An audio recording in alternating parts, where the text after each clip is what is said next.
2026లో హైదరాబాద్‌లో ఎందుకు ఇన్వెస్ట్ చేయాలంటే మేజర్ రీజన్స్ చెప్తున్నాను. ఓఆర్ఆర్ ఆల్రెడీ కంప్లీట్ అయింది. Regional ring road work start అయినాయి. Second phase of metro rail start అయింది. దానికి సంబంధించిన వర్క్ కూడా జరుగుతుంది. నెక్స్ట్ వచ్చేసి గ్రీన్‌ఫీల్డ్ హైవేస్ మీద చాలా వర్క్ జరుగుతుంది. అట్ ది సేమ్ టైమ్ ఈ అన్నిటితో కంపేర్ చేసుకుంటే మనకి ఫ్లైఓవర్స్ పెరుగుతున్నాయి. సో హైదరాబాద్‌లో this is the right time to invest అండి. 2026లో ఇన్వెస్ట్ చేసిన వాళ్ళకి 100% ద గ్రోత్ మీరు చెక్ చేసుకుంటే, అప్రిషియేషన్ చెక్ చేసుకుంటే అద్భుతంగా వస్తుంది. బెస్ట్ ఏరియాస్ ఏంటి అంటే షాద్‌నగర్ సైడ్ మీరు ఇన్వెస్ట్ చేసుకోవచ్చు and Mumbai highway side invest చేసుకోవచ్చు. విజయవాడ హైవే కూడా ఇప్పుడిప్పుడే బూమింగ్ అవుతుంది.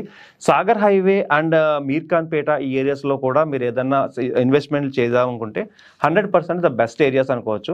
And exit number 10 is also ఇప్పుడు నెమ్మదిగా బూమ్ అవుతుంది కాబట్టి ఆ ఏరియాలో కూడా 100% మీ ఇన్వెస్ట్మెంట్లు మంచి రిటర్న్స్ ఇస్తాయి. అండ్ 26 మీకు నో డౌట్ ఎందుకంటున్నానంటే ఇన్ని ప్రాజెక్టులు లాంచ్ అయినాయి. ఈ